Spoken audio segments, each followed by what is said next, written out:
Walsh in the Ukrainian port city of Odessa. Earlier reports were around that Russians may have come into Odessa. There were explosions. What are you hearing? What do you see with your own eyes there, Nick? Yeah, I mean, truth be told, Michael, where we are in the centre of the port city, it is quiet. Just a burst of sirens there, police sirens on motor vehicles. But we heard explosions at about 5 o'clock this morning, 3 or 4, followed at about 6 o'clock by 2 more. Since then, it has been quiet. And those blasts were, as far as we can tell, it's difficult to know in an urban environment, not in the city centre, possibly further out. But they certainly suggest that part of the military operation Russia's undertaking here has Odessa, or Odessa's defences, or its outskirts in their crosshairs. The fear had been that because this is such a vital strategic port city, essentially Ukraine's access to the maritime world, that it might come under some sort of amphibious landing, but there is no sign of this as far as we can tell here at the moment. But it is startling to see the breadth and scale of what we are observing at the moment. Suggestions of troops entering from various parts around the border,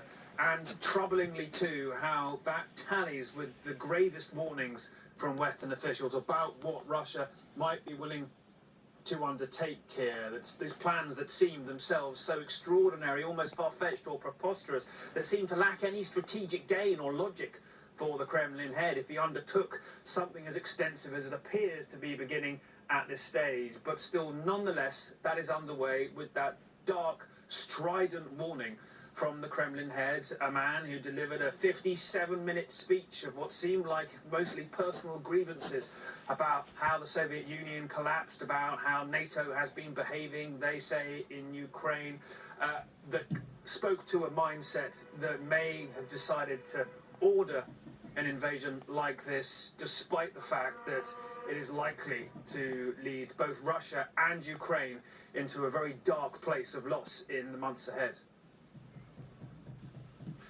Nick, you've lived in Moscow, you covered the early years of Vladimir Putin.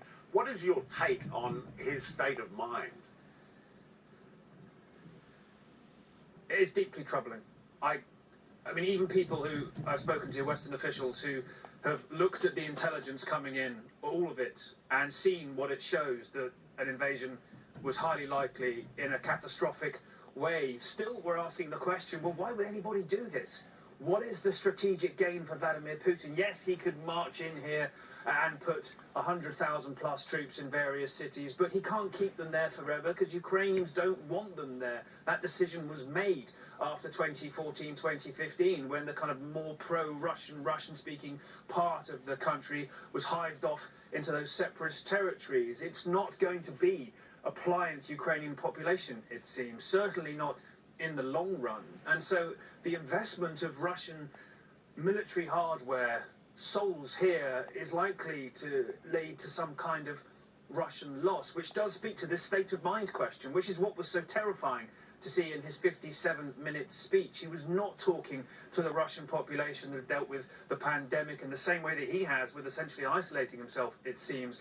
It was a man still obsessed with stuff that happened early on in his career, when he was a KGB officer in Berlin, obsessed with the breakup of the Soviet Union, which he called the greatest geopolitical catastrophe of the 20th century. Obsessed, it seems, with how Ukraine didn't really have a right to exist as a country and how it had sort of come into fruition through mistakes of the Soviets. And obsessed, too, with this fictitious narrative that NATO is somehow seeking to attack Russia, that Ukraine was a platform. He said that the NATO missions here that have been about trying to teach Ukrainian military personnel here how to better defend the country were essentially NATO bases, that NATO would be a platform to attack Russia.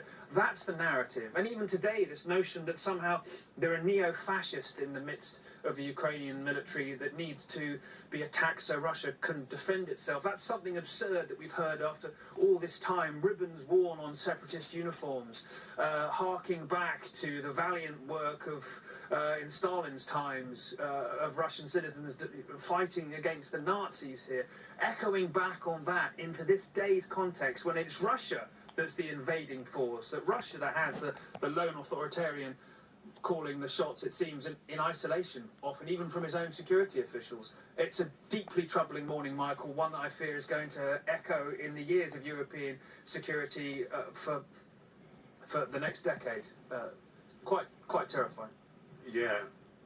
Great analysis there, Nick. And yes, the mood of his high echelon during that security meeting, meek, subservient, really basically sucking up to the boss, if we can put it that way, was really telling.